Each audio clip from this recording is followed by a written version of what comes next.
Good morning, YouTube. This is Los Angeles Prepper with some unfortunate news. There's a big wildfire out here in California.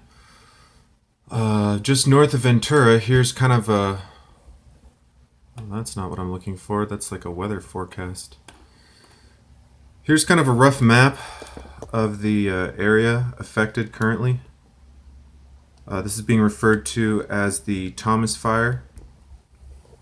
Ventura is right over here, so it's I guess the blue are I think the blue is the evacuation area, I would guess. It doesn't say on this map, there's no legend, but the black line is the fire, so you can see it's already very large. In fact, I'm surprised, I don't know when it got started, but 7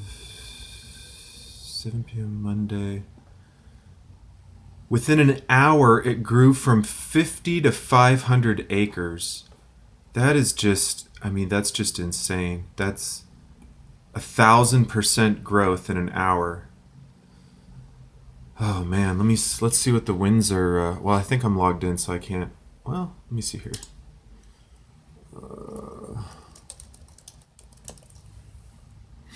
Actually, yeah, I'm gonna skip that for now. But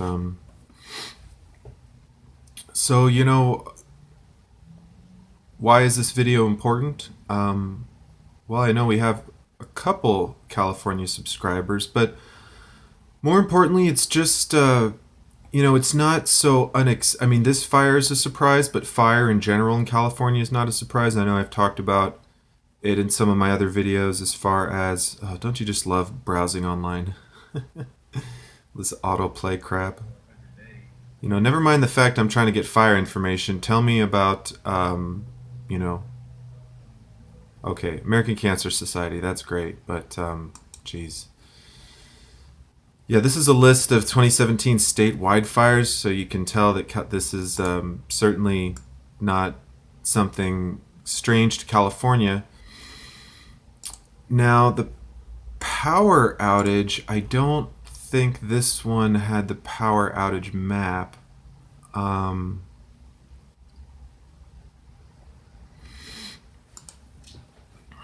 see here.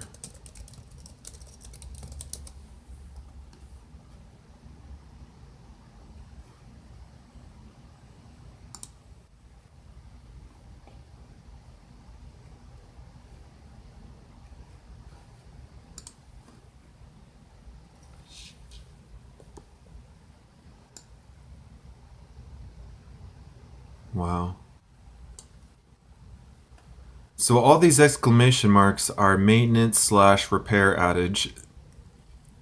And this other one is multiple outages. So as you can tell, and I guess, I don't know if this means this whole area is out, but I know I was reading some comments on Reddit and someone was talking about all of Santa Barbara being out. So, you know, one reason I was really surprised, a few weeks ago, maybe a month or so ago, I did a video on, you know, rank these prepper items, and almost everyone ranked solar power really, really low. And that really surprises me because maybe y'all have better power than I do, but in California, you know, we get our power from a very select number of places. We're not, you know, we do have several generation plants, but like most big cities, you have, you know, a few big power plants and then all the lines, especially in areas like this that are really mountainous. You know, the power is going to come in from one end or the other, or maybe they generate a little bit in the city.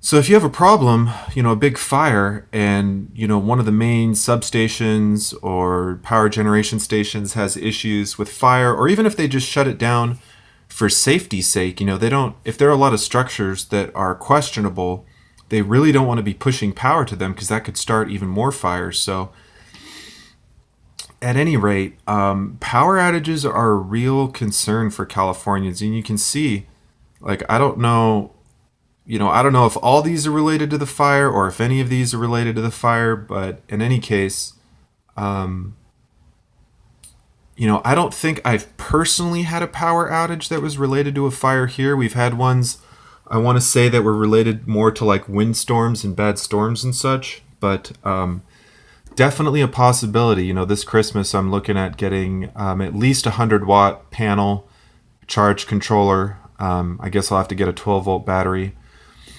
And just to have a minimum, just to have some lights, be able to charge a couple radios. Probably I will get an inverter at some point so I can do things like power the laptop, or not that I have a lot of good prepping data on here right now, but I'll check out some of the videos. Oh, of course. So at any rate, keep prepping. Be mindful of being mindful of the natural disasters in your area. I don't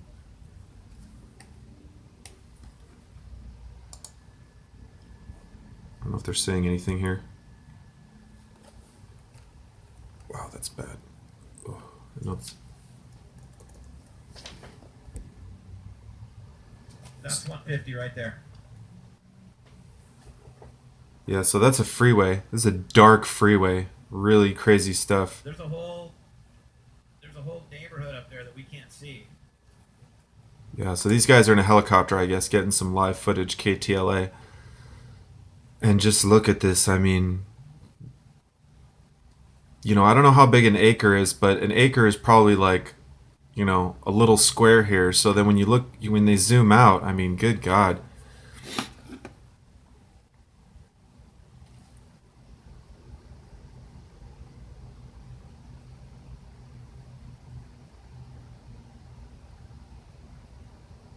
$50 to $500 acres in an hour.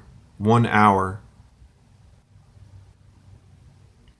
When a fire spreads like that, you don't always have time to put everything in your car. I was just making that video the other day about keeping all your keeping stuff in like travel carry-on luggage, because sometimes you're just going to want to throw a lot of stuff in your car and just get out of the house. You don't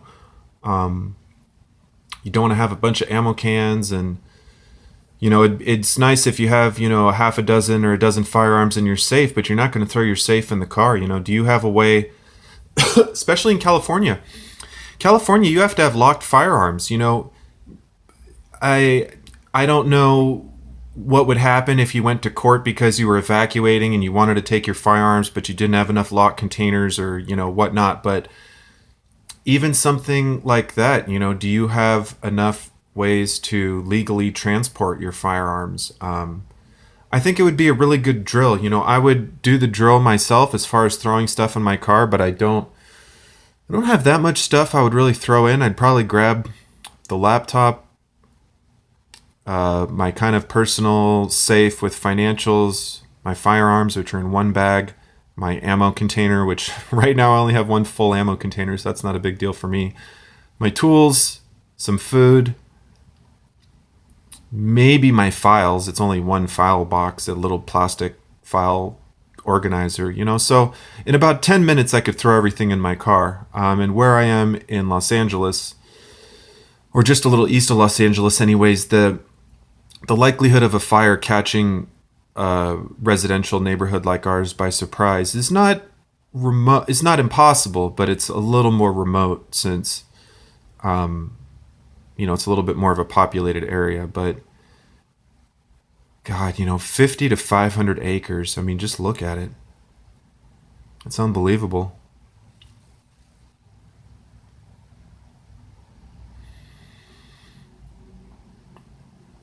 If I did, I have a client that wants some help this weekend, at least last time I checked, but I'm definitely curious to check the local Red Cross up there and other nonprofit organizations to see if they might need volunteers, because I actually have a friend up there too. And ironically, I got my friend and his wife and I think I think they were married back then. He'd hate me. He'd be angry at me if I couldn't remember if they were married or not when I bought it for him. I think they were married. But it was a couple years ago I bought him a bug out bag. Oh, it was for their that's right. It was for their wedding anniversary present. Shame on me. Shame on me forgetting. So anyways, my friend and his wife have a bug out bag. Now they also have some cats. And I don't know if I was commenting on a video or somewhere about practicing with your cats, putting them in crates and stuff, but jokes aside, you really don't want to be chasing your. If you have 5 minutes or 10 minutes to leave the house, you really don't want to spend 5 minutes chasing your cat around, and you sure as heck don't want to leave your cat. God forbid they get somewhere that you just can't reach them on top of some bookshelf or I don't know, in some back little cubby hole behind a big cabinet that weighs 1,000 pounds or something. So definitely keeping your pets in mind. If you have a lot of family members, if you had to take two cars, is your family too big for one car? Most people that have larger families like that tend to have Suburbans and bigger vehicles and such. But if you have enough people living in your house, maybe some extended family, do you have to bug out in two cars?